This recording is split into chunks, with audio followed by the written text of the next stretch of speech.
오늘은 아까 전에도 말씀드렸던 것처럼 종교개혁 506주년 기념주일입니다.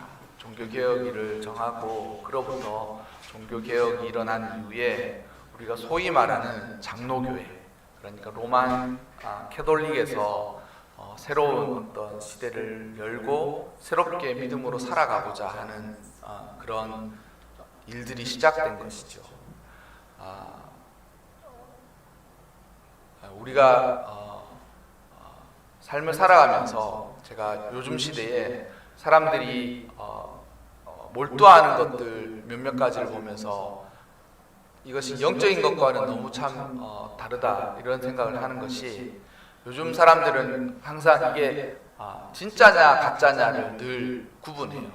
그래서 워낙 명품이 흔해지고 또한 뭐 명품을 들고 다니는 사람들도 많고, 또 명품도 왜 그런지 모르겠지만 보통의 사람들도 명품을 많이 쓰고 하면서 사람들이 항상 진짜야 가짜, 이거 진짜냐 아니면 짝퉁이냐 이거를 너무 구별한다는 것이죠. 그러니까 보니까 진짜와 가짜를 구별하는 법도 있더라고요. 예전에 물론 그래서는 안 되겠지만 돈은 가짜 지폐를 통용하기 안 되기 때문에 그건 큰 범죄거든요. 근데 요즘 사람들은 그만큼 정교한 마음을 가지고 이게 진짜는 어떻게 생겼고 가짜는 어떻게 생겼다, 이거를 사람들이 막 몰두해요. 그래서 저 사람이 가지고 있는 게 진짜다 아니면 가짜다, 가짜면 왜 이런 이유 때문에 이게 가짜일 것이다 이렇게 이야기하는. 그리고 또 하나 몰두하는 것들 중에 사람들이 그러는 것이죠. 소위 말하는 그의 출신들을 사람들이 따져 묻기 시작한다는 거죠. 지금은 계급 사회가 아니기 때문에 우리 모두 자유인의 삶을 살고 자유민의 삶을 삽니다. 그래서 그 사람이 예전처럼 그 사람이 성씨가 어디고 본이 어디며 그 사람이 어떤 삶을 살았는지에 대해서 지금은 우리 삶에 영향을 미치지 않는데, 희한하게도 사람들이 어디에 속하였는지 그의 출신들에 대해서 이야기한다는 거죠. 강남에 사냐, 강남에 못 사냐, 아니면 강남에서도 어디에 사냐, 어느 학교를 나왔냐, 어느 곳을 나왔냐, 그리고 기업을 다녀도 뭐 대기업이냐, 좋은 곳이냐, 어디냐 이를 따서 소속감들을 끊임없이 생각한다는 거예요. 희한하게도 우리 모두 거기에서 자유한 시대를 살아가는데 도리어 마음은 어떠냐면 좋은 것, 보다 나은 곳에 속하고 싶은 마음들을 너무 가지고 있다라는 것이죠. 근데 여러분, 진리에 관해서는 이것이 1도 먹히지 않는 시대를 살아가요. 지금은 이것이 우리가 믿는 믿음이 진리인가, 또한 우리가 살아가는 삶이 어떠한 것인가에 대해서는 핸드백은 이게 진짜냐 가짜냐를 두고 논쟁이 벌어지고 막 공부하고 진짜인지 가짜인지 탐구하고 생각하고 관심을 갖는데, 우리가 믿고 살아가는 신념, 믿음에 관해서는 아무도 그런 어떤 문제점 아니면 깊은 관심을 가지지 않아요. 그리고 자신이 속해 있는 이곳이 과연 어떤 곳인가, 내가 여기에 있는 것이 합당하고 또한 내가 속해 있는 이것이 정말 중요한 것인가 생각하지 않아요. 교회에서 말하는 진리가 무엇이고 하나님의 말씀이 무엇이며 또한 하나님께서 요구하시는 그 엄중한 것들에 대해서는 관심이 없고, 짝퉁이면 어떻고 진짜면 어때, 이런 마음을 가지고 살아가는데 그 핸드백 하나는 진짜냐 가짜냐를 두고 논쟁이 벌어지고 막 그렇게 한다. 그리고 또한 자신이 속해 있는 삶 가운데 보다 나은 곳에 보다 나은 사람들과 속해지려는 끊임없는 욕망을 가지고 있는데 정작 자신의 영혼은 어디에 속해 있는지 관심이 없다. 자신의 영혼은 지금 똥통에 빠져 있는지 아니면 자신의 영혼은 어둠에 사로잡혀 있는지에 대해서도 관심이 없고 그냥 뭐 하니까 그렇게 살아간다. 예전에 가짜 위조 지폐를 어떻게 분별하는 그 공무원이 있더라고요. 그 공무원이 있는데 이 가짜 지폐를 어떻게 이렇게 분별합니까? 가짜 지폐라고 딱 보면 대본에 가짜 지폐라고 이야기하는데 어떻게 하는 거니까, 우리는 가짜 지폐에 대해서 공부하지 않습니다. 이렇게 그럼 어떻게 뭐 가짜 지폐가 알아야 이렇게 가짜라고 판명할 텐데 그럼 어떻게 하냐 그러니까 우리가 만든 진짜 지폐 진짜 지폐 그러니까 조폐국에서 만든 진짜 그 돈이 어떤 구성으로 어떻게 되어서 어떤 품질로 되어 있는 것에 대해서 연구하지 가짜가 이게 이래서 가짜다 저게 가짜다라고 얘기하지 않는다. 그러니까 뭐냐면 진짜를 깊이 깨달으면 그에 빗대어서 그의 어떤 반대급부로 가짜가 판명이 된다는 거죠. 주의 말씀의 진리도 이와 같지 않습니까? 우리가 하나님의 놀라우신 진리가 빛과 같거든요. 그리고 그 빛을 가지고 우리 삶을 비추어 그러보면 우리 삶 가운데 그 빛 가운데 드러나서 그 빛이 비춰졌을 때 더욱더 빛나는 것들이 있습니다. 진짜예요. 진리. 그리고 그건 우리가 믿고 살아갈 만한 것들입니다. 그런데 삶 가운데 주의 진리의 말씀을 확 비췄는데 그게 마치 진리로 드러나지 않고 빛의 반대급부인 어두움으로 나타난다. 그러면 그거는 진리가 아닌 것이죠. 진리가 아닌 것이죠. 우리가 이와 같은 삶을 살아가지 않으면 시대는 진짜와 짝퉁을 가지고 그렇게 고민하고 찾고 사람들이 고민하지만 정작 자신의 삶은 진리에 속해 있는지 또한 진리에 속해 있지 않는지도 분간하지 못하는 그런 삶을 살아갈 수 있기가 너무 쉽다라는 것이죠. 우리 모두가 인생을 살아가면서 이와 같은 통찰과 안목을 꼭 가지시기를 바랍니다. 그리고 진리의 빛 안에서 우리의 삶을 비추어 보면서 진리의 빛 가운데 드러난 것들을 더욱더 확고하게 붙들고 살아갈 뿐만 아니라 우리 마음 가운데 우리 삶을 찾아오는 어둠들을 진리의 빛으로 물리치시면서 살아가시기를 바랍니다. 우리가 삶을 살아가면서 믿음이 가장 흔들리고 믿음이 애매해져가는 시대가 많은 때가 있겠지만 특히 오늘 읽었던 본문 가운데 우리 삶 가운데서 진리에 관한 믿음이 흔들릴 때가 언제냐면 고난받을 때.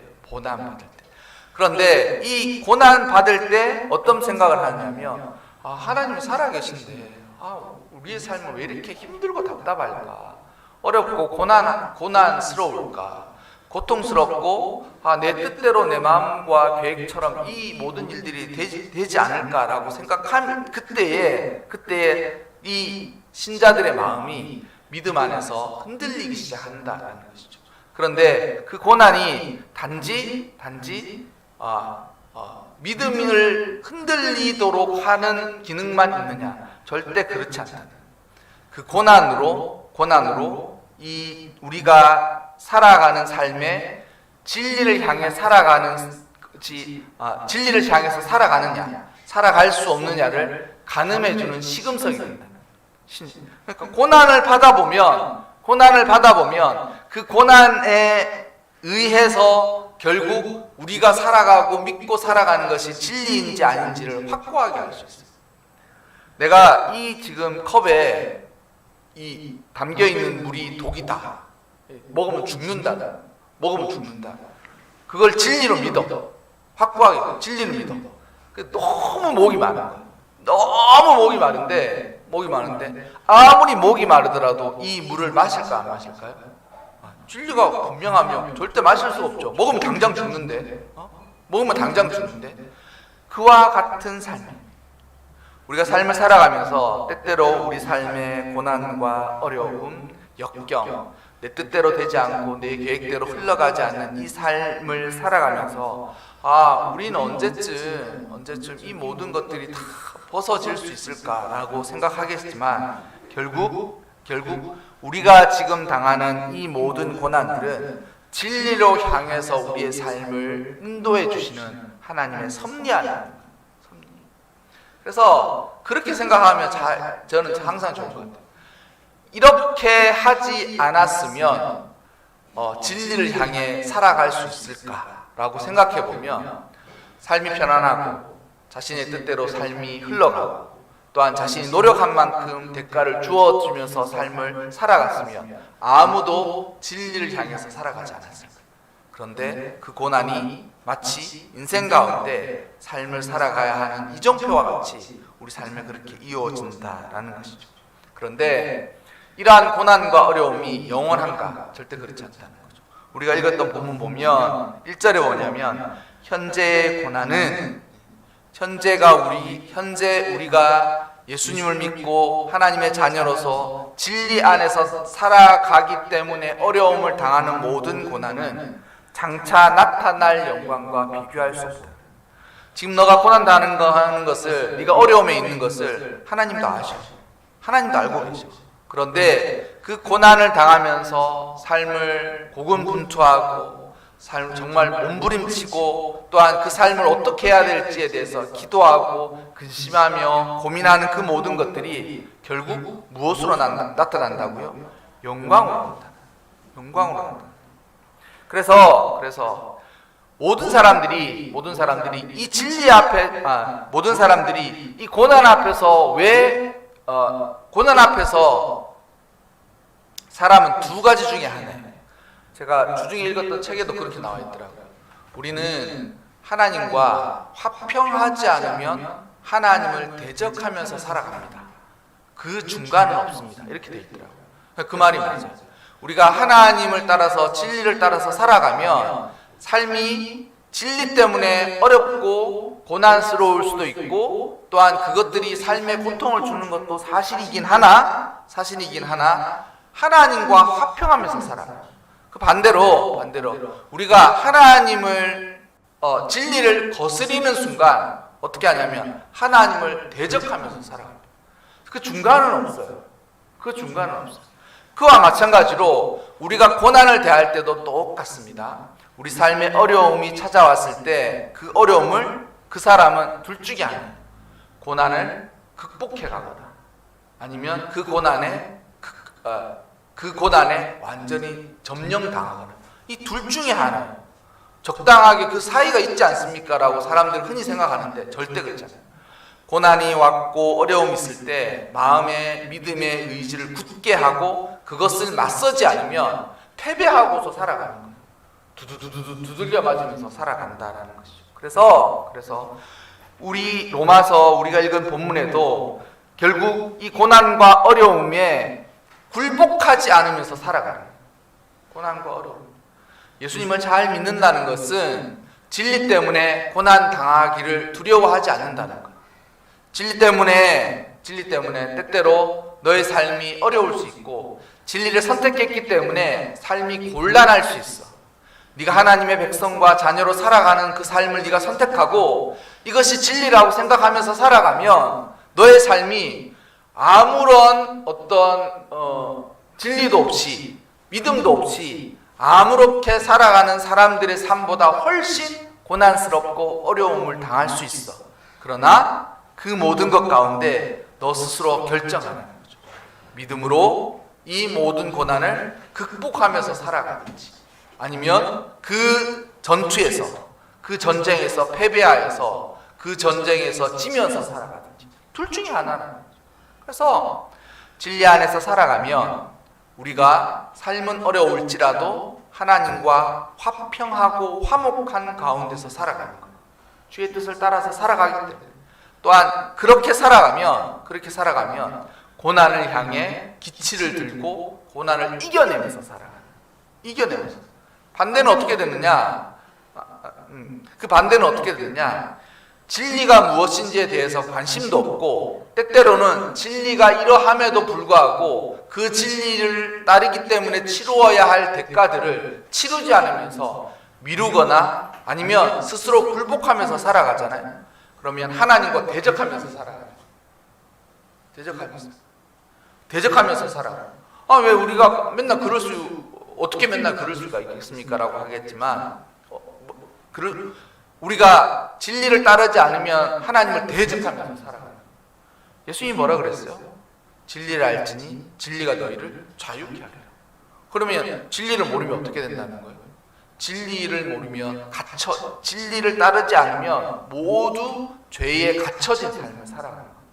자신의 욕망대로 내가 하고 싶은 대로 내 뜻대로 내가 좋아하는 것만 살아가면서 때때로 진리하고 상관없이 그때는 좀 이렇게 마음을 하고 적당히 타협도 하고 서로 지기도 하고 그렇게 인생을 살아가는 것이라고 생각하면 진리를 따르지 않는 그 순간 하나님을 대적하면서 살아가는 거예요. 그리고 그는 전투와 전쟁에서 어떻게 하냐면 고난에 패배한 삶을 살아가는 거예요. 패배한 삶. 근데 여러분, 우리가 당하는 지금의 고난은 장차 다가올 영광과 비교할 수 없다라는 것이 하나님의 말씀입니다. 하나님은 고난을 등한시하시거나 도외시하지 않았어요. 모르겠다. 네가 그렇게 진리랍시고 네가 믿는다고 그렇게 이렇게 하는데, 하나님 등외시하거나 고난을 아주 과소하게 평가하지 않아요. 하나님 우리 삶을 주목하시기 때문에 네가 하나님의 말씀을 따라서 살아가려고 그렇게 무단히도 힘쓰고 애쓰고 노력하는 삶 가운데 벌어지는 모든 고난을 주께서 귀히 보시는 거예요. 귀히 보시는 거예요. 그리고 신자는 그 고난을 통하여 삶을 살아가면서 내가 주의 백성인지 주의 백성이 아닌지를 분별하게 되어 있는 거예요. 분별하게 되어. 결국 하나님이 말씀하신 것처럼 우리는 지금 고난을 당할 수 있고 고난을 앞으로도 당할 수 있으나 그 고난을 넉넉히 이길 힘을 주시는 거예요. 그리고 우리는 그 고난을 이겨내면서 주님과 우리의 삶을 동행하면서 살아가는 거예요.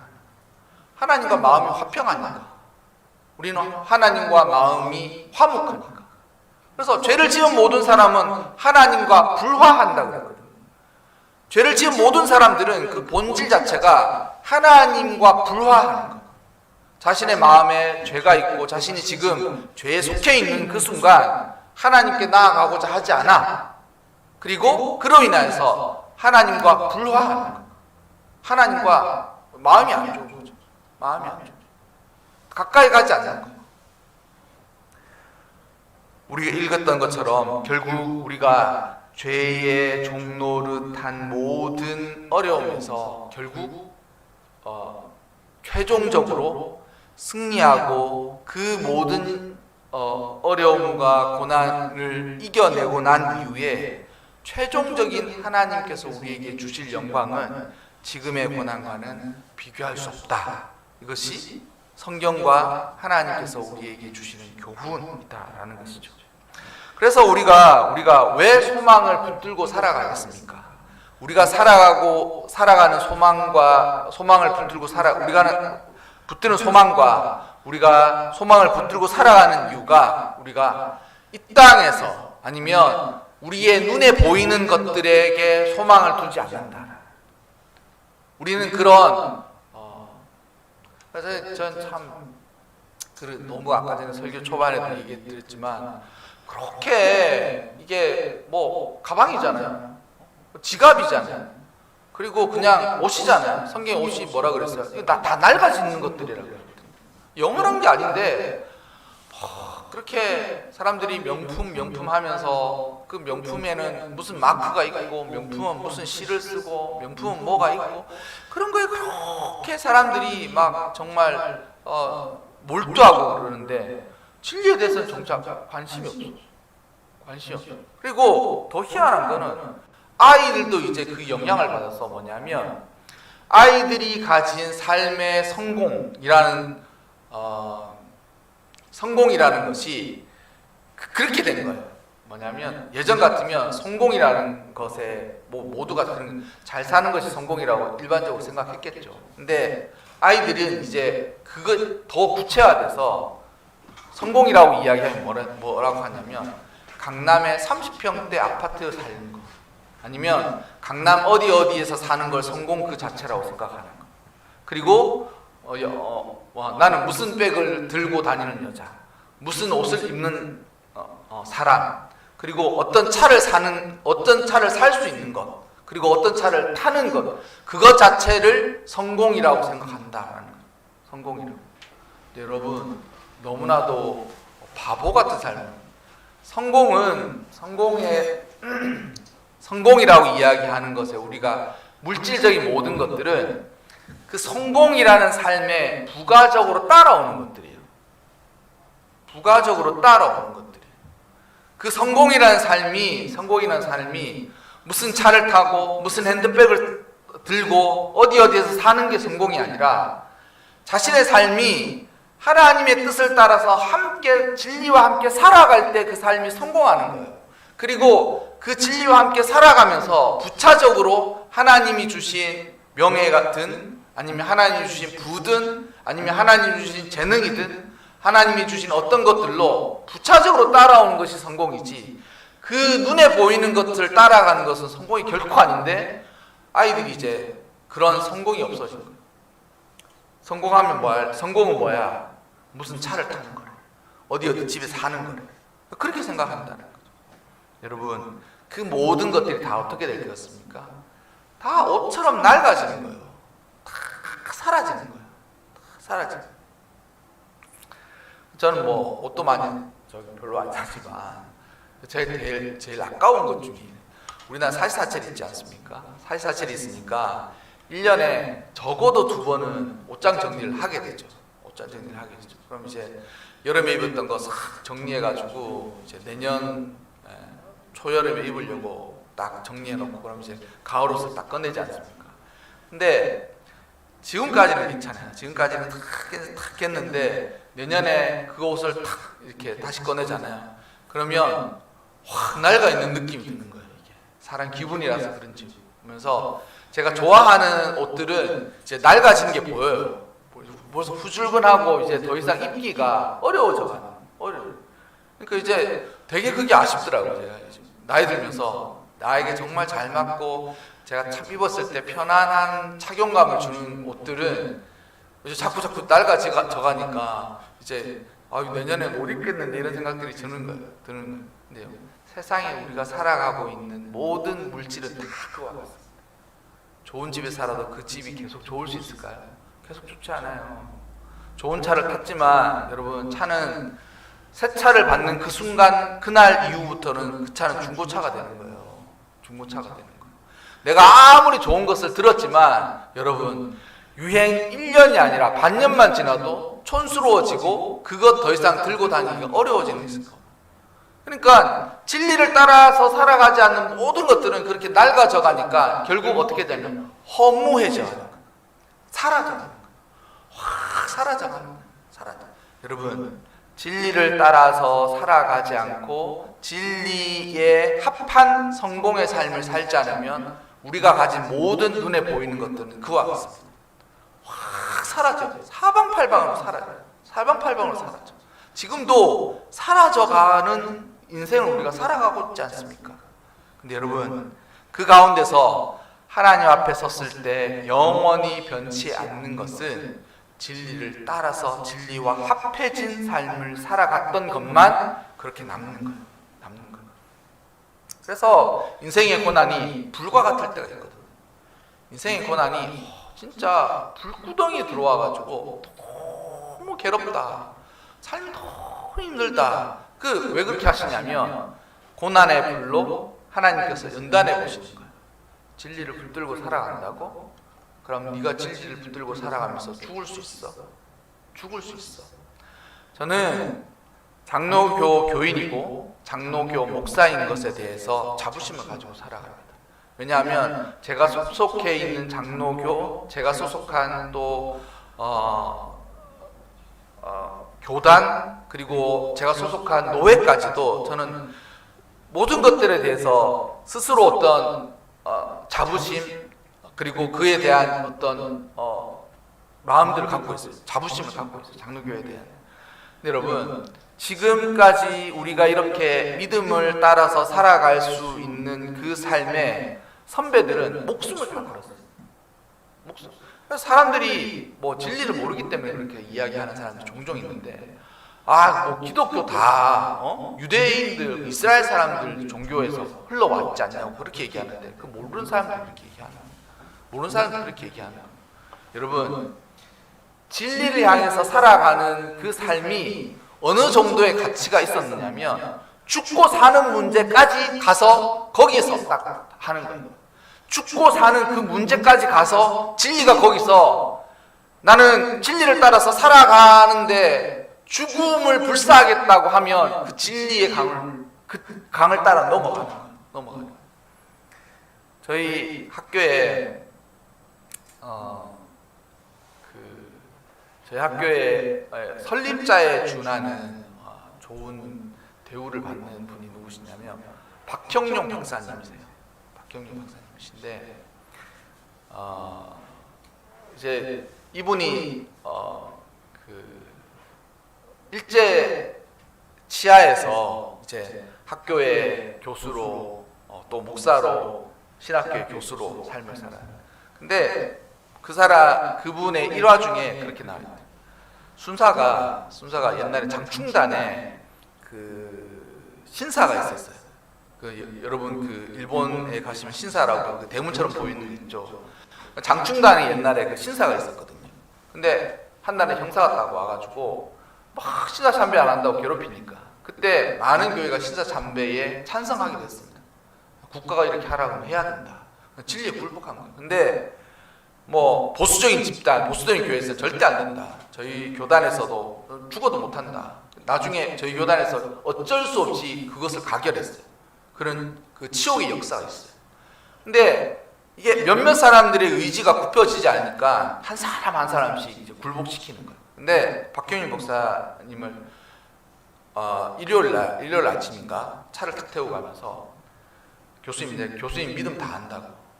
그때 형사가 그랬대요. 교수님 믿음 다 아는데 저 신사 지나가는데 고개만 까딱하시면 제가 보고서를 잘 써가지고 당신 신사 참배한 걸로 보고서 올릴 테니까 신사를 지나가는데 저 신사를 향해서 머리만 한번 까딱 인사만 하시고 가시면 신사 참배한 걸로 제가 도장 찍어 드릴 테니까 그렇게 하십시다라고 차를 태워 가더래요. 그러니까 그 장충단 앞으로 이렇게 차를 태워 가는데 박정일 박사님이 그렇게 얘기해요. 차라리 나를 그냥 여기서 죽이고 가라 그랬대. 그 형사한테. 차라리 나를 여기서 죽이고 가라 그랬대. 여러분, 우리가 믿는 믿음, 우리가 진리라고 생각하는 것이 여러분 그렇게 별것 아니. 이러면 어떠냐, 저러면 어떠냐의 수준이 아니라 거기에는 목숨이 걸려 있는 거예요. 목숨이 걸려 있는 거예요. 저는 확실하게 말할 수 있는 것 중에 하나가 뭐 그렇게 이야기하잖아요. 뭐 가톨릭 가운데서 구원을 받는 사람, 믿음으로 구원받으니까 구원받을 수 있고 뭐 다 하나님을 믿지 않냐고 얘기하는데 여러분 진리에 속해 있지 않는 곳에서 구원 없습니다. 진리에 속해 있지 않는 곳에서 어떻게 구원이 있어요? 하나님도 봐주시지 않냐고 얘기하시는데 그런 거 아니에요. 진리는 죽고 사는 문제를 우리의 삶을 거기다 갖고 가져가. 우리가 믿는 진리는 하나님 말씀은 우리가 삶을 살아가는 동안 너 믿음을 따라서 죽어. 네가 믿는 믿음을 따라서 살아가다가 너 죽는다고. 거기까지 가져가는 거예요. 우리 가는 거예요. 그 시대를 살아갔던 사람들만 일제 치하에서 종교 개혁을 하면서 고초를 당했던 사람만 아니라 모든 진리를 믿는 사람들은 그 진리가 죽음까지 가져가는 거예요. 그리고 거기서 믿는 자들이 결단하죠. 네, 죽어도 진리를 못 놓겠다. 죽기로 진리를 못 놓겠다. 이렇게 하는 거예요. 그것이 참 믿음인 것입니다. 믿음입니다. 우리가 바라는 소망은 거기 있는 거예요. 우리가 믿는 믿음은 우리를 삶을 편안하게 살고자 하는 것이 아니라 삶을 진리를 따라서 살아가는 동안 어렵고 힘들게 만들 것이다. 그러나 아까 제가 그랬죠? 고난이 다가왔을 때 그 고난에 담대히 맞서서 저항하면서 싸우고 그 고난을 담대히 이겨내면서 싸우든지 패배하면서 살아가는 거예요. 패배하면서 살아가는 거예요. 물론 패배하면 세상과 화평하면서 하나님을 대적하면서 살아가겠죠. 그러나 고난에 맞서 고난을 이기면서 살아가면 하나님과 화목하면서 살아가는 거예요. 그리고 그는 진리에 속한 삶을 살아가게 된다는 것이죠. 여러분 이것을 믿음의 소망을 가지고 살아가시기 바랍니다. 믿는 아이들도 어리지만 왜 우리는 주일이면 예배를 드려야 하고 왜 우리는 그렇게 모든 사람들이 세상이 그렇게 살아가야 하지만 우리는 왜 그렇게 하지 못해 아빠? 우리가 하나님의 백성이기 때문이야. 진리가 그걸 가르쳐 주는 거야. 그냥 좀 편안하게 뭐 세상 사람들이 아이들이 이제 가르치니까 하지 말라는 이야기를 많이 하게 되거든요. 하지 말라, 해라 두 개 중에 하나 아니에요. 근데 아이들이 하고 싶은 거야 하지 말라 그러는데 이유가 없어. 왜냐면 그 이유를 잘 생각해 보면 왜 이렇게 살아가야 되냐면 진리가 우리에게 그런 삶을 요구하기 때문에 그런 삶을 살아갈 수밖에 없어요. 왜 우리는 다른 사람과 달라? 왜 우리는 다른 사람들과 똑같이 살아갈 수 없지? 다른 사람과 구별되지? 다른 사람과 우리가 완전히 나누어져 있지? 우리의 정체성이 그거예요. 진리를 따라서 살아가기 때문에. 그러나 여러분 명심하십시오. 그 진리를 따라서 살아가는 동안 하나님의 호의, 하나님의 지켜주심과 인도하심이 있는 거예요. 그래서 우리가 세상에 어떤 일을 만나도 두려움이 없이 세상을 담대히 살아갈 수가 있는 거예요. 우리 모두 오늘 종교개혁 506주년 기념주일인데 우리 모두 선배들이 이와 같은 진리의 삶을 살아갔던 것을 오늘이라도 또한 오늘 이후라도 새롭게 하면서 늘 살아갔으면 좋겠습니다. 또한 우리의 삶이 진리를 땅에서 살아가는 동안 고난이 때때로 다가올지라도 고난에 맞서고 하나님과는 화목하고 화평하면서 진리의 삶을 살아가시길 바랍니다. 여러분의 진리의 순례의 길에 하나님의 보호하심이, 인도하심이, 하나님의 축복이 항상 함께 하실 것입니다.